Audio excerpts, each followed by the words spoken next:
नमस्कार, आप देख रहे हैं न्यूज़ एंड इन्फॉर्मेशन। पश्चिम बंगाल में बम का आतंक थमने का नाम नहीं ले रहा है। मुर्शिदाबाद जिले में एक बार फिर पुलिस ने बड़ी कार्रवाई की है। 15 नवंबर को हरिहरपड़ा थाना क्षेत्र के कांचन नगर में गुप्त सूचना के आधार पर छापेमारी की गई। पुलिस ने एक खेत से 84 जिंदा क्रूड बम बरामद किए। इनमें से पहले 6 बम मिले थे, फिर तलाशी में 78 और सुख्ता बम बरामद हुए। तो घटनास्थल से ही 2 संदिग्धों को भी अरेस्ट किया गया है, गिरफ्तार किया गया है। ये कोई पहली घटना नहीं है। बीते कुछ दिनों में सिर्फ मुर्शिदाबाद से ही 150 से ज़्यादा क्रूड बम बरामद हो चुकी है।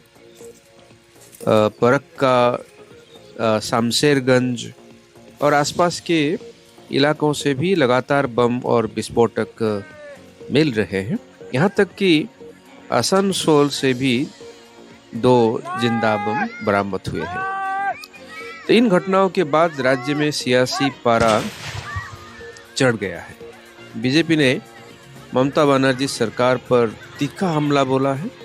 बीजेपी नेताओं का कहना है बंगाल में गुंडाराज चल रहा है, बम कारखाने खुलेआम चल रहे हैं। लोकतंत्र के लिए ये बहुत बड़ा खतरा है। पुलिस का कहना है कि जांच तेज कर दी गई है, जल्द ही और गिरफ्तारियां होगी।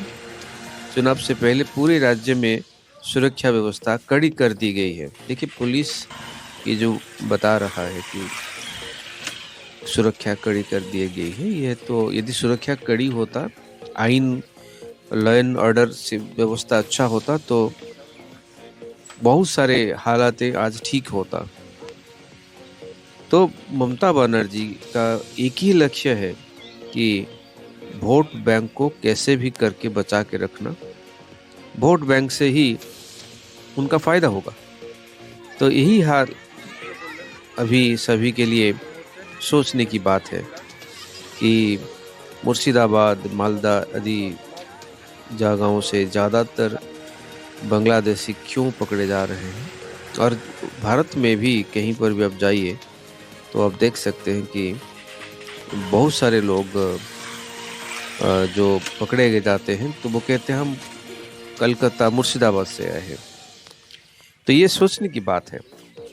और दूसरी बात है कि जो अभी इलेक्शन कमिश्नर के द्वारा जो SIR चलाया जा रहा है वेस्ट बंगाल में, जो बूथ लेवल ऑफिसर होते हैं BLO, उनका आत्महत्या की बातें को लेकर ममता बनर्जी ने इलेक्शन कमिश्नर को चिट्ठी लिखा है कि यह बहुत उनके ऊपर प्रेशर पड़ रहा है और वो अपने काम नहीं कर पा रहे हैं, इसलिए सुसाइड कर रहे हैं।